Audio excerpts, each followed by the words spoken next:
Most agents want more listings, but won't do what's necessary to actually get them. I'm going to break down the 9 biggest mistakes agents make when trying to secure a listing next. So if you get some value out of this or you like what you hear, make sure to subscribe to the channel, hit the bell for notifications. And if you want to schedule a call with our team about how to create a predictable and scalable listing model in your business, you can do that with the link in the comments.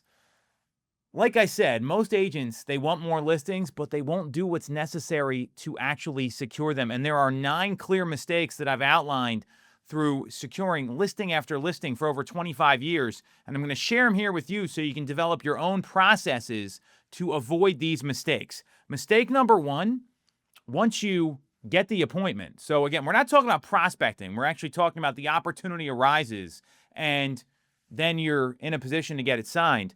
Once you set the appointment, you don't do any follow-up until the appointment actually happens. This is a big mistake here that you're missing out on an opportunity as a listing agent if you're not sending out information prior to getting together. There's a lot of stuff that's important that may not be relevant to the actual appointment. So team rankings or individual rankings, sales records, reviews. If you're sitting there telling people how great you are at the appointment, instead of talking about what's important to them, which is getting the money, getting the best price, getting the home sold, and making sure the timing works, then you're missing out on an opportunity and you're spending your time focusing on the wrong stuff. So, sending out a pre-listing package, a pre-listing email, a personalized video, this stuff goes a long way, and oftentimes we'll get messages back, hey, thanks so much for the professional video. This really means a lot. Looking forward to working together. I'll see you on Thursday at 5 o'clock or whatever time. So now you've already got the yes before you even get there, and you can tailor the appointment accordingly. But sending nothing is a mistake. And if you're interviewing against 1 or 2 other people, and let's say one person sends out a nice video email with a bunch of deliverables, the other maybe sends a text to confirm, and the third sends nothing and just shows up at the agreed upon time, who do you think's got the leg up at the appointment? So that's mistake number 1, not sending anything out, not following up prior to meeting with the seller. Mistake number 2, and agents love to skip this step. I've seen agents that are good at selling homes. They understand what to do. They love to skip this step, not pre-qualifying the seller.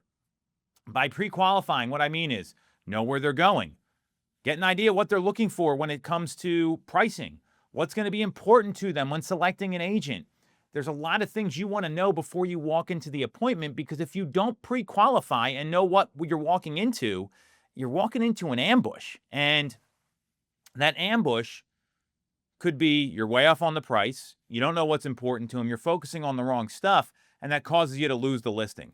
The more you know going in, the better off you're going to be. I see agents do this all the time. They don't pre-qualify, then the appointment blows up in their face because they say something stupid, or worse, they're way off on the number and they don't even know what the seller's looking for. Mistake number 3, you're not clearly differentiating how you will sell the home and what you will do better than everybody else.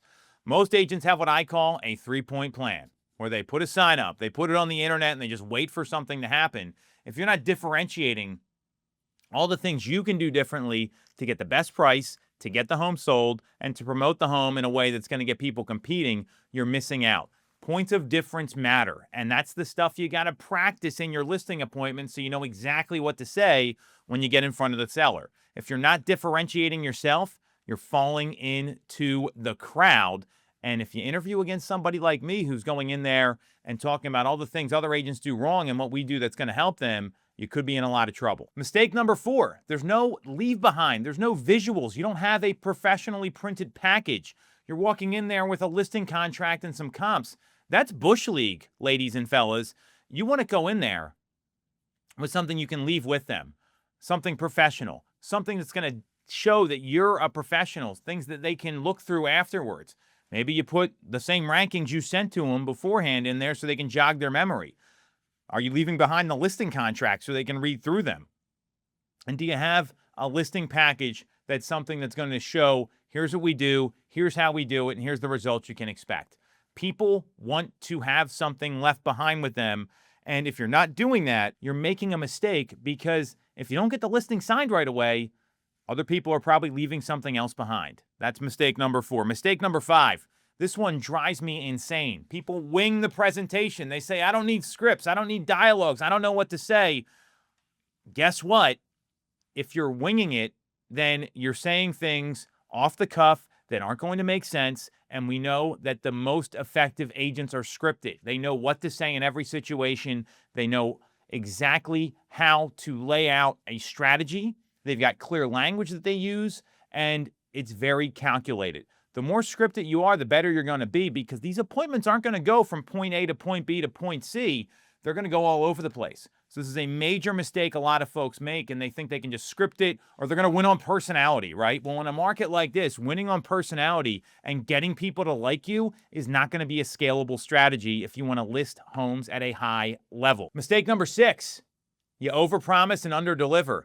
This one happens all the time. People say all this dumb shit they're going to do. They don't do any of it, put the home on the internet and wait for somebody to show up. And then when the home's not selling, all of a sudden the seller's asking, what are you doing to sell my home? You told me you were going to do this, this, this, and this, and you don't do any of it.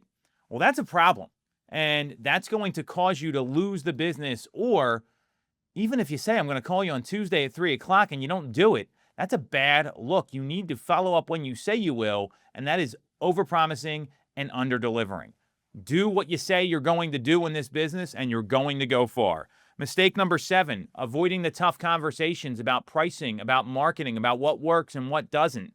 The more clear and concise you are with advice, knowing that it works, knowing that you have a plan that's documented and proven with results, the better off you're going to be. A lot of people will lose listings because they don't want to have a tough conversation around price or what's working or what's not working. And those tough conversations, sure, they're uncomfortable. Sure, it's a little awkward. Sure, it's not easy. Those tough conversations are what help you win listings consistently, because people they don't hire folks because they tell them what they want to hear. They hire folks because they believe they're the best person to get the job done. Mistake number 8, lack of follow-up after the appointment, right? You go to the appointment, you don't do anything afterwards. You never call these people again. That's a bonehead move. You already got inside the house. Ask the question, hey, when would be a good time to follow up if you're not able to get the contract signed at the appointment? Keep it moving, because the more you do that, the better off you're going to be. Lack of follow-up kills real estate agents every single day. They're 1 and 2 calls and done, and that's not what it takes to win business. That's just the reality of winning listings and being in sales and being in real estate. So the lack of follow-up afterwards is killing you. And number 9, you're talking way too much at the appointment. You're not having a conversation. You're not asking them, hey, how does everything sound so far? Do you feel good about this? You're not asking discovery questions. You're not having a two-way conversation with somebody. You've got words coming out of your mouth, and you don't know what you're saying half the time. It's called verbal diarrhea.